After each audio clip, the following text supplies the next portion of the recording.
intra-Africa trade has grown from when they called us the hopeless continents to today. Africa has actually been the second, consistently over 20 years before COVID.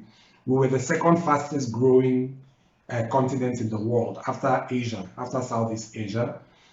We've had our longest growth spell in modern history, in the last 20 years. Intra-Africa trade, trading between African countries was less than 4%.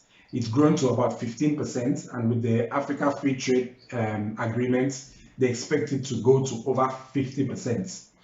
Our economic size has tripled, that's Africa as a whole, in the last 20 years. So it means today we have an economy that is about the size of India or thereabouts. And somewhere around the year 2007, we shifted from more aid than trade to more trade than aid.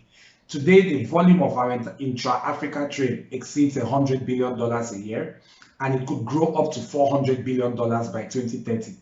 So our businesses as small and medium enterprises could grow as that trade grows, because consider it, if you're in Botswana, you have 1 point something million people. If you're in South Africa, you have 50 million people. If you are in Zambia or Zimbabwe, you have 14 million people.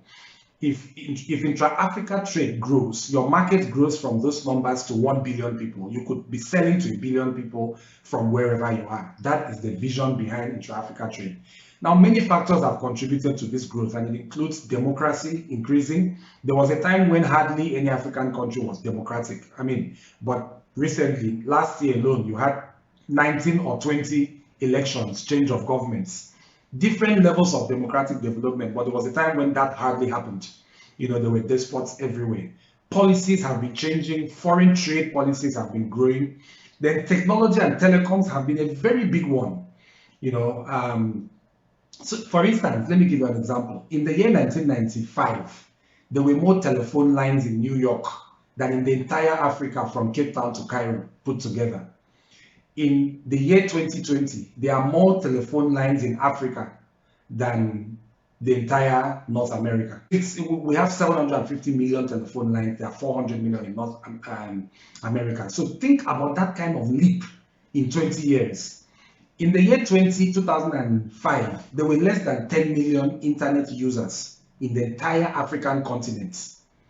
In 2020, in fact, in December 2019, there were more people on the internet in Africa than in the entire North America. That is Canada, Mexico, and United States put together. So think about those numbers. That's why you find the fintech companies, the Googles of this world, Twitter, Facebook, and all those people have suddenly shown more interest on Africa. Now, because of telecoms, other sectors that were not possible are now possible. Fintech is growing, education, investment, finance, logistics, and so much more. Now, Africa trade integration will be very possible will be a success story when small and medium enterprises can use these developments and these advancements or become parts of being able to trade across national borders. And that is what we are trying to encourage.